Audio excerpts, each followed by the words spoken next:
ကျွန်တော်ဘာလို့ပကြီးဆွဲနေရမှန်းမသိပါဘူးကျွန်တော်သိတာကရက်ဆက်တဲ့အမှန်တရားတစ်ခုပါပဲပကြီးတေးသေးချာချာဆွဲမှာစားစရာတလုပ်ရမယ်ဆိုတာပါပဲတစ်ချက်လေးမှားဆွဲမိတာဖြစ်ဖြစ်ဆွဲတာရက်လိုက်တာဖြစ်ဖြစ်အေးဆက်တဲ့တုတ်တွေကျွန်တော်ကိုယ်ပေါ်ကျလာပါလိမ့်မယ်ကျွန်တော်နာမည်ကတော့ Jasper ဒီနှစ်မှာအသက်4နှစ်ပြည့်ပါပြီကျွန်တော်အတွက်တော့ပကြီးဆွဲတာဟာဘယ်တော့မှပါရမီဒါမှမဟုတ်ဝါသနာမဟုတ်ခဲ့ပါဘူးဒါဟာအသက်ရှင်သန်မှုအတွက်ကျွန်တော်ရဲ့ခက်နှိမ့်နဲ့ရက်တည်မှုလေးတစ်ခုတတ်ပါပဲစင်ပေါက်လေးတစ်ကောင်ပကြီးဆွဲနိုင်တာကိုအံ့ဩပြီးလူတိုင်းကကျွန်တော်ကိုထက်မြက်တယ်ညံကောင်းတယ်လို့ချီးကျူးကြပါတယ်ဒါပေမဲ့ကျွန်တော်ရဲ့ကျွမ်းကျင်တဲ့လှုပ်ရှားမှုတွေအားလုံးဟာမရေမတွက်နိုင်တဲ့နာကျင်မှုတွေကနေအတင်းအကျပ်ဖန်တီးထားတဲ့အလိုအလျောက်တုံ့ပြန်မှုတွေဆိုတာဘယ်သူမှမသိကြပါဘူးခရီးသွားတွေသဘောကျတဲ့ပန်းတွေနဲ့လှပတဲ့ရှုခင်းတွေကိုဆွဲရတာကျွန်တော်မကြိုက်ပါဘူးအဲ့ဒီလှပတဲ့အယောင်အသွေးတွေကကျွန်တော်ဘဝနဲ့ဘာမှမဆိုင်ပါဘူးကျွန်တော်ခေါင်းထဲမှာကြံနေသေးတာကတော့မှတ်ဉာဏ်တွေကကျဲပြောလာတဲ့မျက်ခင်းပြင်ကြီးတဲ့ကျွန်တော်မွေးရမြေမှာမမမတ်မတ်ရက်နေတဲ့တစ်ပင်ကြီးပါပဲစင်တွေရဲ့မှတ်ဉာဏ်ကရှေ့ကြပြီးနှက်ဆိုင်ပါတယ်အချိန်တွေကမွေးရမြေရဲ့ပုံစံကိုဖျက်ပစ်လို့မရတယ်လို့ကျွန်တော်ရင်ထဲမှာအချစ်ဆုံးဖြစ်တဲ့မိမိကိုပို့လို့တောင်ဖျက်ပစ်လို့မရပါဘူးကျွန်တော်စုပ်တံကိုကင်ပြီးထူထဲတဲ့တစ်ပင်ကြီးကိုတစ်ချက်ချင်းစီပုံဖော်ဆွဲနေပါတယ်အဲ့ဒါကကျွန်တော်မှတ်ဉာဏ်ထဲမှာအလုံးကြုံဆုံးစိတ်ကန်းလေးပါပဲပြီးတော့ကျွန်တော်မိမိရဲ့ပုံစံကိုတိတိကျကျရေးဆွဲခဲ့ပြီးသူမရဲ့ကြဲပြန့်တဲ့ကြောပြင်နဲ့ကျွန်တော်အကျွမ်းတဝင်အရှိဆုံးရှေ့လျားတဲ့အမီးကိုပါဆွဲခဲ့ပါတယ်ကျွန်တော်ငယ်ငယ်တုန်းကအမြဲတမ်းခလုတ်တိုက်တတ်ပါတယ်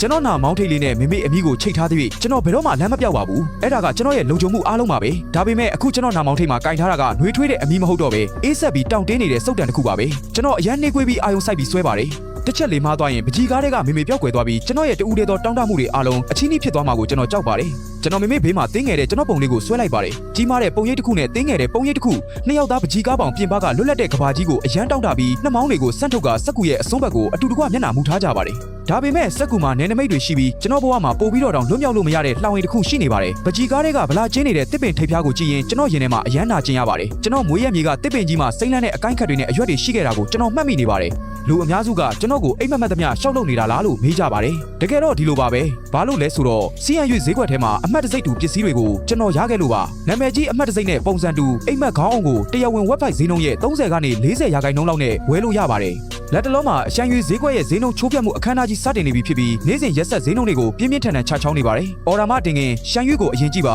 ရှမ်းရွေးဈေးကွက်ကပိုတက်တာပါတယ်။ဒါကြောင့်ကျွန်တော်တစ်ရွက်တွေကိုတစစီဖြည့်လိုက်ပြီးအထက်ထက်အခါခါနဲ့တိတ်တီးသွားအောင်ဆွဲလိုက်ပါတယ်။တစ်ရွက်လေးနည်းနည်းပိုများရင်အရိတ်ကနည်းနည်းပိုကြီးလာပါလိမ့်မယ်။ပကြီးကားတွေကမိမိကိုပူပြင်းတဲ့နေရာအောက်မှာဘယ်တော့မှမနေရအောင်ကျွန်တော်လုပ်ချင်ပါတယ်။ကျွန်တော်မြေကြီးပေါ်မှာလည်းထူတဲ့မျက်ခင်းစိမ့်စိမ့်လေးတွေကိုပြန်ပြူပြီးနူးညံ့နေအောင်ဆွဲခဲ့ပါတယ်။ကြမ်းတမ်းပြီးပူအိုက်နေတဲ့ကွန်ကရစ်ကျမ်းမြေပေါ်မှာနေ့ရက်တိုင်းရက်နေရပြီးခြေထောက်နှစ်ဖက်ကိုတန်ကြိုးတွေနဲ့ခတ်ထားတဲ့အတွက်ကျွန်တော်ခြေဘွားတွေကအယမ်းနာကျင်နေပါပြီလူအုပ်ကြီးရဲ့ရီမောတန်တွေကြားထဲမှာမရက်ချင်ပဲပျော်ရွှင်ခြင်းအောင်စောင့်မနေရပဲပကြီးကားတွေကကျွန်တော်တို့တွေနူးညံ့တဲ့မျက်ခင်းပေါ်မှာနင်းပြီးလုံလုံချုံချုံအနားယူနိုင်ဖို့ဘယ်လောက်တောင်ဆန္ဒရှိလိုက်လဲအလားပါဖွဲ့စည်းမှုဆိုတာဘာမှကျွန်တော်နားမလဲပါဘူးကျွန်တော်စုပ်တံအောက်ကနူးညံ့တဲ့ရှုခင်းတွေအားလုံးဟာကျွန်တော်ဘယ်တော့မှပြန်မသွားနိုင်တော့တဲ့အတိတ်တွေပါပဲတစ်ပင်တစ်ပင်မျက်ခင်းစိမ့်စိမ့်တစ်ခွက်အပြန်အလှန်မိခိုနေရတဲ့သားမိနှစ်ယောက်ကျွန်တော်တို့လေထဲမှာတိတ်တဆိတ်ရက်နေပြီးဘယ်တော့မှရောက်မလာနိုင်တဲ့အိမ်ပြန်လန်းကိုစောင့်မျှော်နေကြပါတယ်ပကြီးဆွဲလို့ပြီးသွားပါပြီတုံရင်နေတဲ့စုပ်တံအဖျားနဲ့အတူဒေါင်းတနေရာမှာကျွန်တော်နာမည်ကိုကွေးကောက်စွာရေးထိုးလိုက်ပါတယ်ကျွန်တော်နားထဲမှာတော့လူအုပ်ကြီးရဲ့ချီကျူးတန်တွေစူညံနေပါတယ်လူတိုင်းကကျွန်တော်ကိုချစ်စရာကောင်းပြီးညံရည်ပြေးသွားတယ်လို့ပြောကြပေမဲ့မင်းတကယ်ရောပကြီးဆွဲကျင်ရလားလို့တယောက်မှမမေးကြပါဘူး